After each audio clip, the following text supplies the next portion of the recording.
نوائے ضیاء کے ساتھ professor Zia democratic نظام کو سمجھنے کے لیے ہم اس کی بہت سے ایسے پہلو ہیں جس کی بنیاد کے اوپر ہم ایک انالیسس کر سکتے ہیں کہ کیا یہ نظام جو ہے وہ ڈیموکریٹک اصولوں پر قائم ہے یا نہیں، کیونکہ بعض ممالک کے اندر ایک نظام کو جب وہ ڈیموکریٹک نظام کا نام دے دیا جاتا ہے، لیکن اس نظام کے اندر لوگوں کو وہ پہلو نظر نہیں آتے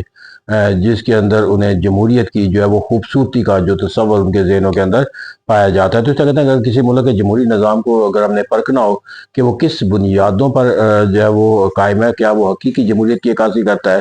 یا وہ صرف ایک اصول کی بنیاد پر جمہوریت کا نظام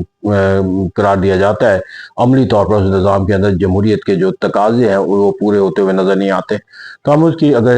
ایک پولیٹیکل سائنس کے طالب علم کے طور پر دیکھیں تو دنیا کا جو بھی نظام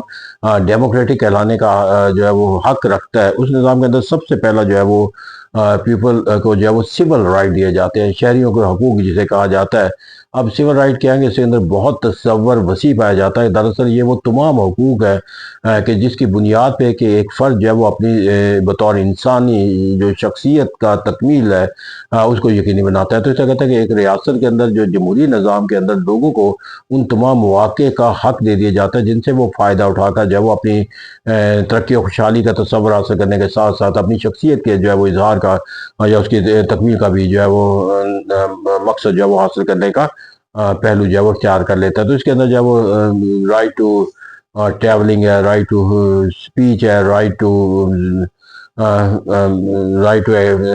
پروٹیسٹ ہے، اس طرح جو ہے وہ نقل و حرکت کی موومنٹ ہے،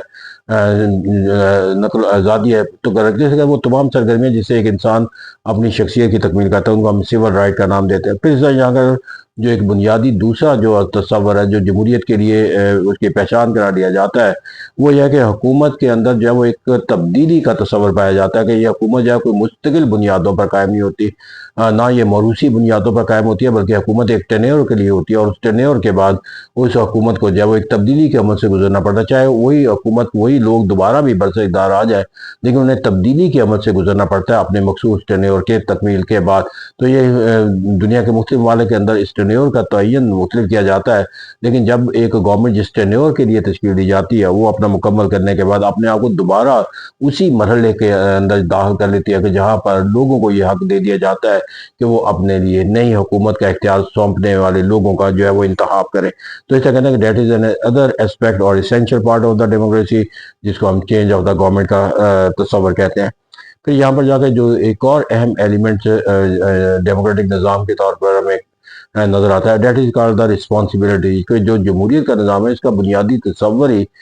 جواب دہی کا، یعنی کہ جو حکومت کرنے والے جو افراد ہوتے ہیں وہ اپنے اختیارات کے استعمال کے لحاظ سے جو ہے وہ جواب دہ قرار پاتے ہیں۔ یہ عوام کے سامنے بھی جواب دہی کا تصور ہوتا ہے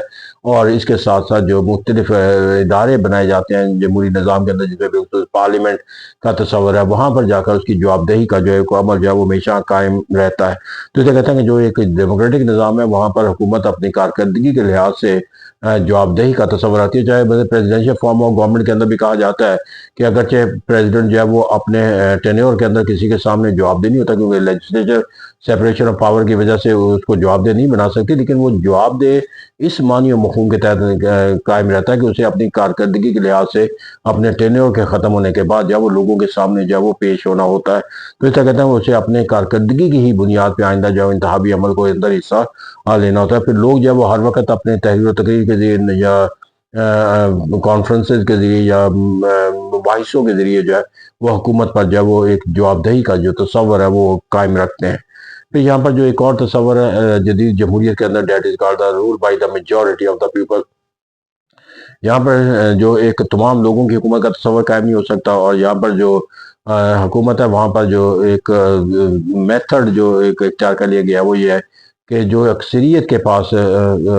جو ہوتی ہے وہ اس کو حکومت کرنے کا حق دے دیا جاتا ہے۔ یہاں پر اکثریت کا تصور کے اوپر بعض اعتراضات کیے جاتے ہیں جمہوریت کے اندر کہ یہاں پر اکثریت کی حکومت دیتی ہے کیونکہ جو الیکٹورل سسٹم ہوتا ہے جہاں پر الیکشن کا عمل ہوتا ہے وہاں پر ملٹیپل کانسٹیچوئنسی میں بالخصوص جو ہے وہ ایک امیدوار جو ہے وہ دوسرے اپنے مقابل کے امیدواروں سے زیادہ ووٹ لینے کی بنیاد پہ وہ کامیاب ہو جاتا ہے اور اس کی بنیاد پہ یہ کہا جاتا ہے کہ اس کے مخالفت میں جو ڈالے گئے ووٹ ہوتے ہیں وہ زیادہ ہوتے ہیں، اس لیے وہ اکثریت کی نمائندگی سے قاصر رہتا ہے۔ لیکن اس اکثریت کو یقینی بنانے کے لیے جو ہے وہ ایک تصور تو یہ اختیار کر لیا گیا کہ بعض ممالک کے اندر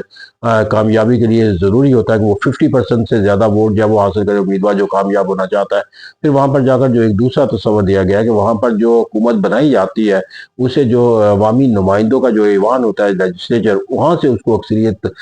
کا ہونا ضروری ہے، اور وہ اسی وقت تک اپنی حکومت کو قائم رکھ سکتا ہے جب اسے اکثریت کی حمایت حاصل رہے. تو اس کہتے ہیں that is also another aspect of the democratic system کہ یہاں پر فیصلہ سازی کا جو اختیار ہے وہ اکثریت ہی کی بنیاد پہ استعمال کی. پھر یہاں پر جا کر جمہوریت کا جو ایک اور بنیادی اصول اور تقاضا ہے جس کے بغیر جمہوریت کا پودا جو ہے پرواہ نہیں جڑ سکتا،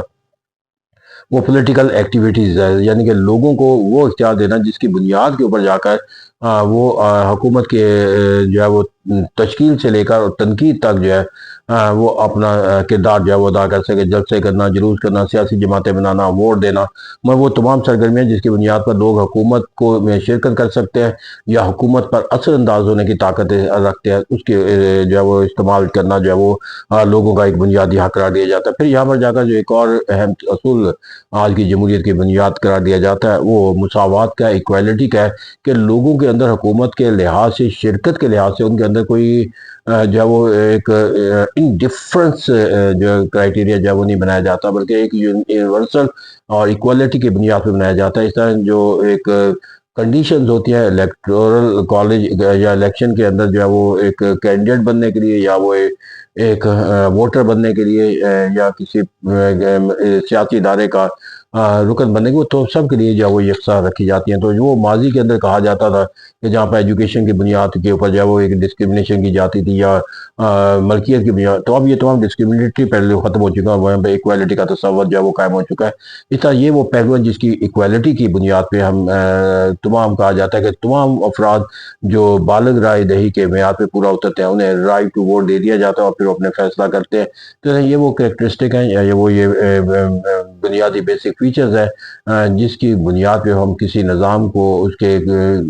اس کرائٹیریا پرکھ سکتے ہیں کہ اس کے اندر یہ خصوصیات کس حد تک پائی جاتی ہے، اور جتنی زیادہ یہ خصوصیات کسی نظام کے اندر بہتر ہمیں نظر آئے گی وہ زیادہ مثالی جمہوری نظام کی جو حیثیت میں ہمیں ہمارے سامنے نظر آئے گی. اور جہاں پر ان پہلوؤں کی ہمیں کہیں کمی کوتاہی نظر آئی تو یقینی بات ہے کہ وہ اس نظام کی جمہوری جو خوبصورتی ہے اس کو کمزور کرنے کا آئینہ دار ہوگا. Thank you very